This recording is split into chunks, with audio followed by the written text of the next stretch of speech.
So we're here looking at some of Canon's concept creations, concept gear.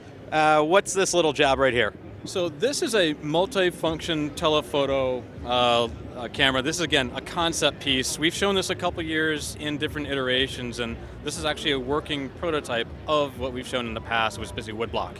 So this here, you've got a button on top where you zoom from 100, click the button, you go to 400, and click the button again, you go to 800 millimeters. So something that maybe you're a nature enthusiast, you want to keep something small in your pocket but have a long zoom range to do stills or video of birds or nature, or whatever you might find while you're hiking around in the woods or something. Now, why something like that as opposed to a graduated zoom from, say, 100 to 400? Why the quick jump? It's all about size, and without getting into specifications of this, since it is conceptual, it allows you to have a very small piece. One thing about this allows us to go into maybe a stadium for sporting events. So if I want to go photograph, baseball or something like that, they're not going to let me in with a long lens. And being small like this, we're able to, utilize one-step technology to do the same.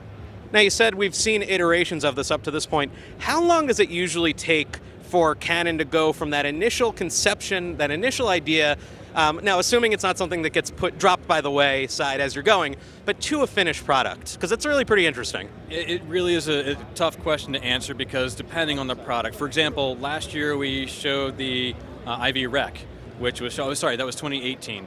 That became a product in 2019 in October last year, so it actually went to product fairly quickly.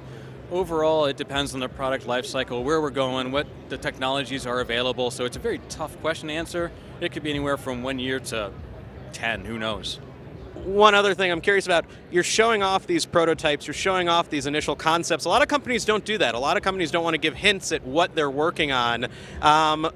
What's the benefit of doing that? Why are you guys comfortable doing that? So one thing that attendees that are coming here, they're actually talking to some of the engineers of these products. The engineers are asking questions of how would you use this? What do you want to see in this? Because they're conceptual. We're listening to that customer to say, tell me how you would use this. Is this something you would like to see, and what would you do with it?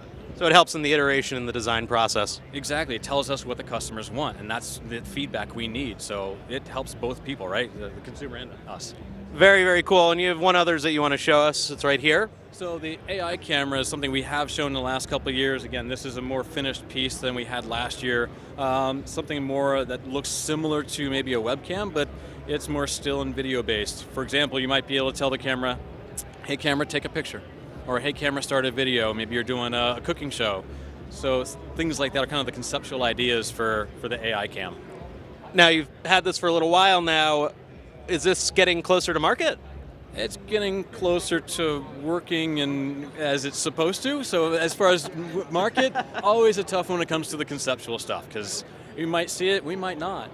That's the fun thing about prototypes and about conceptual products, is seeing the development, seeing how they change over the years, seeing what features come in, what features fall by the wayside, and you never quite know. It's sort of a glimpse into the future. There are all these pictures of me over here. It's kind of freaking me out just a little bit, but that's AI, man. That's AI.